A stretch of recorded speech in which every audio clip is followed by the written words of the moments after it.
Hello my dear friends, welcome to Ritesh educations. तो आज हम क्लास 9 साइंस में एटॉम एंड मॉलिक्यूल्स का एटॉमिक मास एंड उसके न्यूमेरिकल्स के बारे में discuss. Atomic mass, the most remarkable concept of that Dalton atomic theory proposed was that atomic mass. According to him, each element had a characteristic atomic mass. We define the atomic mass unit earlier as AMU. अब हम atomic mass का अगर theory देखें तो Dalton ने atomic mass को most remarkable theory के according to describe किया है। बराबर उसके अकॉर्डिंग टू एलिमेंट है, बराबर उसमें एटॉमिक मास की कैरेक्टरिस्टिक्स जो है, बराबर ठीक है, वो उसने डिस्क्राइब की है। पहले जो एटॉमिक मास की जो यूनिट थी उसे हम AMU से डिस्क्राइब करते थे, लेकिन but according to IUPAC recommendations it is now written as U मतलब unified mass as equal to mass of one carbon atom.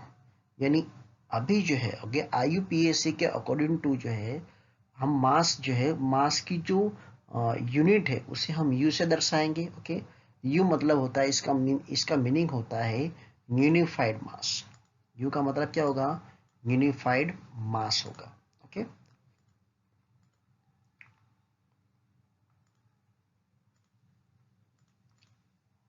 In 1961, for a universally accepted atomic mass unit, carbon 12 isotopes was chosen as the standard reference for measuring atomic mass. 1961 में जो universally according to जो atomic mass की जो unit की गई थी, बराबर वो कार्बन के जो 12 आइसोटॉप से उसके अकॉर्डिंग टू जो है सभी एलिमेंट के मास जो है वो डिसाइड किए गए हैं। One atomic mass unit is a mass unit equal to exactly 1/12 यानी 1/12 the mass of one atom of carbon, यानी 12 होगा। बराबर the relative atomic mass of all element have been found with respect of atom of carbon 12 carbon के according to जो जितने भी है, बराबर उनके रिलेटिव एटॉमिक मास जो है वो किए गए हैं। Atomic mass of few element, चलो अब हम देखते हैं। जैसे एलिमेंट है और एटॉमिक मास है जिसे हम U सिंबल से डिस्क्राइब करेंगे।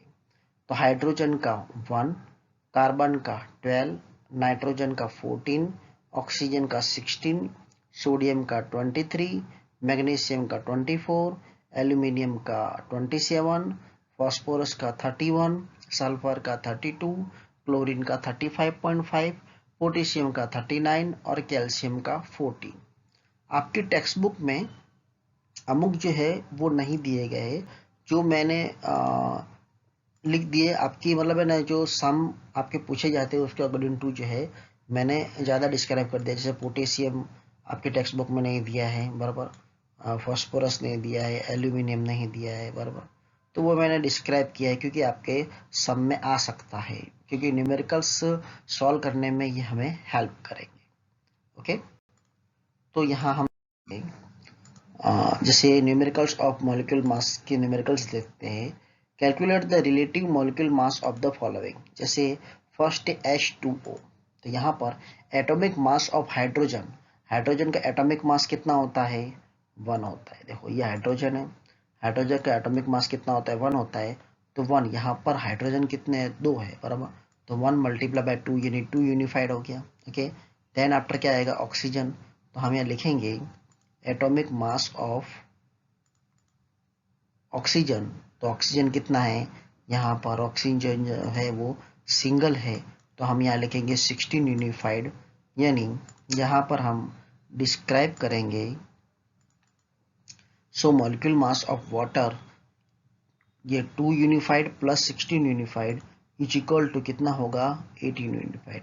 2 यूनिफाइड हाइड्रोजन का, इसमें 2 हाइड्रोजन है, उसका 2 यूनिफाइड हो गया, और ऑक्सीजन जो है वो सिंगल है यानी 16 यूनिफाइड हो गया, यानी 2U प्लस 16 यूनिफाइड यानी 18 यूनिफाइड मास इसका हो गया। चलो ऐसे हम एक और नेक्स्ट सम देखते हैं, इसमें ज़्यादा क्लियर हो जाएगा। जैसे HNO3, बराबर तो यहाँ पर एटॉमिक मास ऑफ हाइड्रोजन यानी 1 यूनिफाइड, हाइड्रोजन जो है उसका सिंगल यूनिट है। Atomic mass of nitrogen 14 unified, okay यहाँ पर ओके भी नाइट्रोजन जो है वो सिंगल है। हमें ये एटॉमिक मास जो दिए हैं वो हमें लर्न करने पड़ेंगे। जैसे हम इसके अकॉर्डिंग टू आप टेबल में देख सकते हो, तो नाइट्रोजन का कितना है 14 है, यानी यहाँ पर मैंने 14 यूनिफाइड लिखा। ऑक्सीजन के कितने एलिमेंट है, 3 एलिमेंट है, और ऑक्सीजन का कितना होता है 16 होता है। तो हम यहाँ लिखेंगे atomic mass of oxygen 16 unified यानी 16 मल्टीप्लाई बाय 3 यानी 48। सो मॉलिक्यूल मास ऑफ HNO3 कितना होगा, यहाँ हम डिस्क्राइब करेंगे 1 unified plus 14 unified plus 48 unified, यानी टोटल हमें कितना मिलेगा 63 यूनिफाइड। आई होप आपको ये समझ में आ रहा होगा। चलो एक और एग्जांपल देखते हैं जिसमें क्लियर हो जाएगा, ज़्यादा क्लियर हो जाएगा। HCl, यहाँ पे एटॉमिक मास ऑफ यहाँ पे हाइड्रोजन है जिसका 1 यूनिफाइड होगा, and atomic mass of chlorine है, क्लोरीन का कितना होता है 35.5 होगा। तो so molecule mass of HCl 1 unified plus 35.5 unified, यानी इन दोनों का टोटल करेंगे तो 36.5 यूनिफाइड हमें ऑब्टेन होगा। ओके, चलो एक और एग्जांपल देखते हैं। जैसे CO2 लिखा है बराबर, तो यहाँ पर क्या है एटॉमिक मास ऑफ कार्बन है, C for carbon and O for oxygen, atomic mass of oxygen. तो यहाँ पर कार्बन जो सिंगल है, यानी यहाँ पर कार्बन का कितना है 12 यूनिफाइड है, तो मैंने यहाँ पे 12 यूनिफाइड लिख दिया। और ये atomic mass of oxygen, oxygen का कितना है 16 है, तो यहाँ पे 16 यूनिफाइड लिख लिया है। लेकिन यहाँ पर ऑक्सीजन के कितने एलिमेंट है, 2 एलिमेंट है, यानी 16 मल्टीप्लाई बाय 2 यानी कितना होगा 32 यूनिफाइड होगा। ओके, जैसे हम यू से दर्शाएंगे तो so molecule mass of CO2 12 unified plus 12 unified plus 32 unified, यानी टोटल कितना आएगा 44 यूनिफाइड आएगा। चलो एक और देख लेते हैं क्वेश्चन। जैसे लिखा है CaOH ट्वाइस, ओके यहाँ पर क्या है कैल्शियम है, यानी हम लिखेंगे Ca मीन्स कैल्शियम, यहाँ लिखेंगे atomic mass of calcium, calcium का कितना है 35, सॉरी कैल्शियम का 40 है, तो हम यहाँ लिखेंगे 40 यूनिफाइड। अब यहाँ पर OH ट्वाइस है, यानी O भी 2 है, और हाइड्रोजन ऑक्सीजन के भी 2 एलिमेंट है और हाइड्रोजन के भी 2 एलिमेंट है, यानी हम यहाँ लिखेंगे एटॉमिक मास ऑफ ऑक्सीजन यानी 16 यूनिफाइड, यानी 16 मल्टीप्लाई बाय 2 यानी कितना आएगा 32 unified.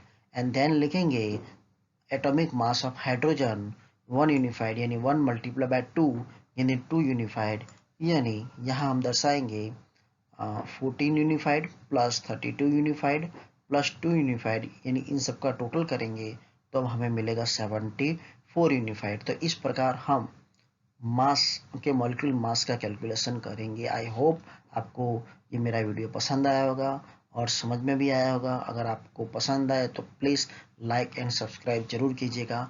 Thank you for watching video.